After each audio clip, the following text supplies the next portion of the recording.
L'épisode que tu t'apprêtes à écouter fait partie des vocaux de Yogaline Pro, ton boost hebdo pour être un prof de yoga épanoui.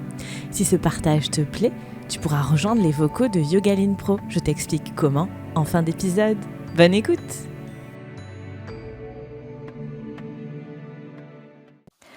Bonjour les vocaux de Yogaline Pro.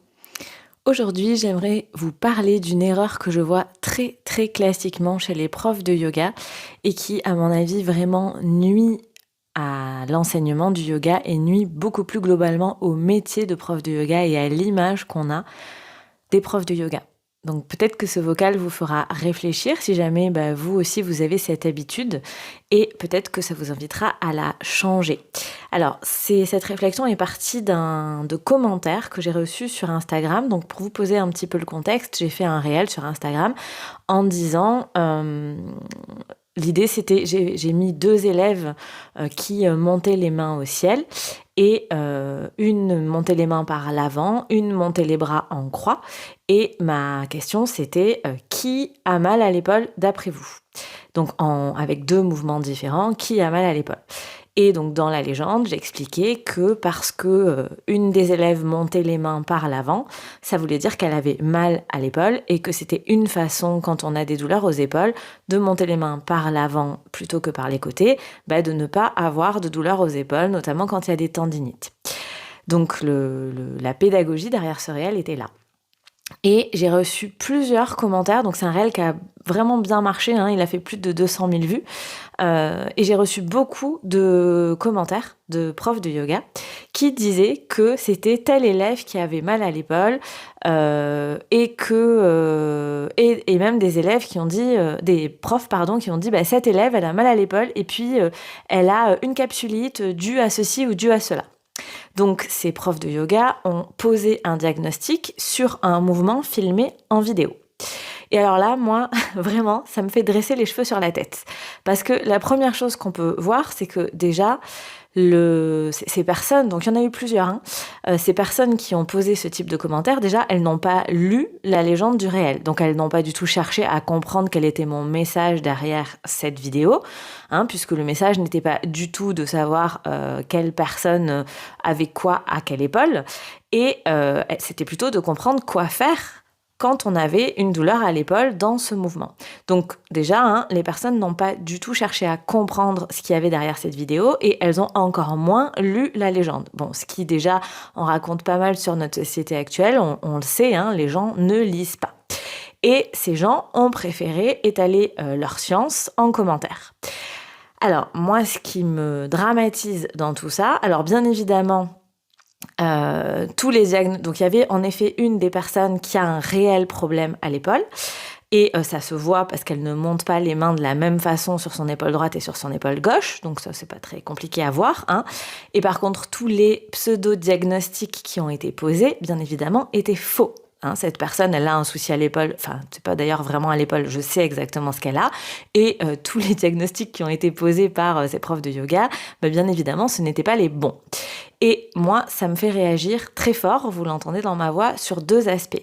Déjà, n'importe quel professionnel de santé, personne ne posera un diagnostic basé sur un mouvement vu dans une vidéo, que ce soit un kiné, un médecin, peu importe, ils vont avoir besoin d'aller faire des imageries, ils vont avoir besoin d'aller toucher la personne, ils vont avoir besoin de voir comment elle bouge dans différents mouvements pour arriver à poser un diagnostic. Donc déjà, moi, je ne comprends pas trop pourquoi ces profs de yoga posent un diagnostic basé uniquement sur une vidéo, alors que des personnes qui ont fait 10 ans d'études pour être capables de poser des diagnostics ne se permettraient pas du tout de faire ça.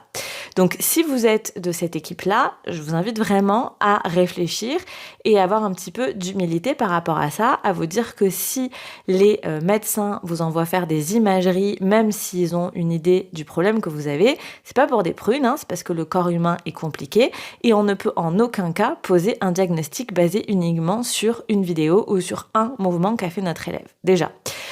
Et le deuxième point très important de mon point de vue à retenir de cette histoire, c'est qu'un prof de yoga n'est pas là pour poser un diagnostic. Un prof de yoga, il est là pour aider son élève à faire des postures de yoga en fonction de ses douleurs. Mais il n'est pas là pour dire « Ah ben si tu n'arrives pas à faire tel mouvement, c'est sûrement que tu as ça ».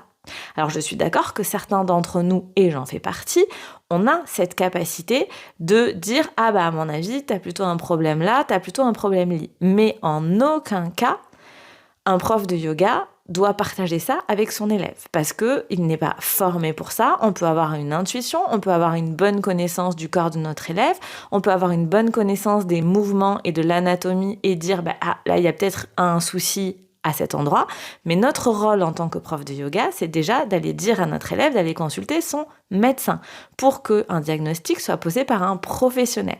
Et ce n'est en aucun cas au prof de yoga de poser ce diagnostic. Le prof de yoga, je le répète, de mon point de vue, est là pour aider l'élève à faire du yoga en fonction de ses douleurs.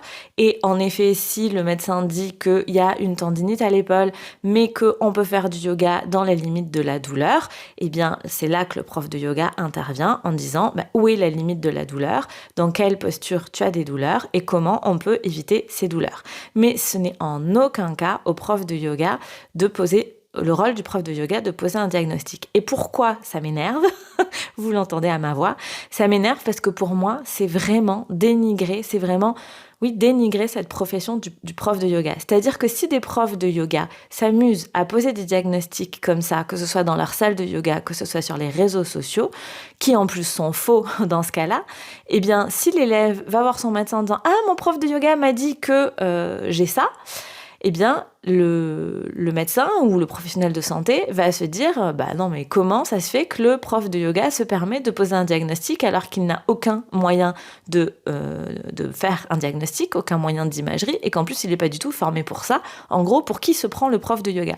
Et les professionnels de santé vont classer les profs de yoga comme des gens qui ne restent pas à leur place dans leurs compétences.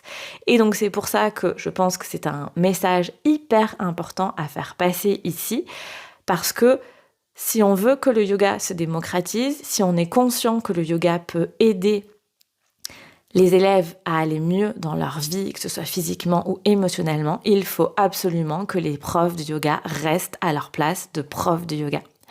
Et la place du prof de yoga, de mon point de vue, c'est d'enseigner des postures de yoga. Et ce n'est en aucun cas de poser des diagnostics, ni sur le compte Instagram d'un autre prof de yoga, ni sur son propre compte Instagram, ni dans sa salle de yoga, nulle part. Vous l'aurez bien compris. Voilà, j'espère que cette réflexion vous aura invité à vous aussi réfléchir.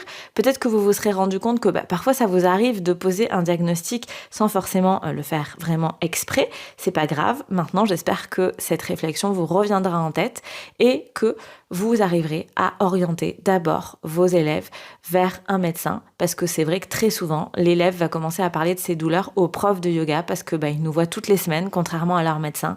Et c'est de là que je pense vraiment que notre rôle, c'est de rediriger notre élève, notre client, sur son médecin pour que vraiment notre profession soit respectée. N'hésitez pas à partager avec moi dans le groupe ce que vous pensez à propos de cette réflexion. C'est toujours un grand plaisir de vous lire. Si l'épisode de podcast d'aujourd'hui t'a plu, tu vas adorer les vocaux de Yogaline Pro. Si tu es prof de yoga et que tu te sens parfois seul face à tes doutes, face aux défis du métier de prof de yoga, rejoins les vocaux de Yogaline Pro. C'est un espace authentique et bienveillant où je te partage mon expérience de prof de yoga. Concrètement, c'est un canal Telegram où je fais 3 vocaux par semaine. Je te donne des conseils concrets pour ton enseignement du yoga postural.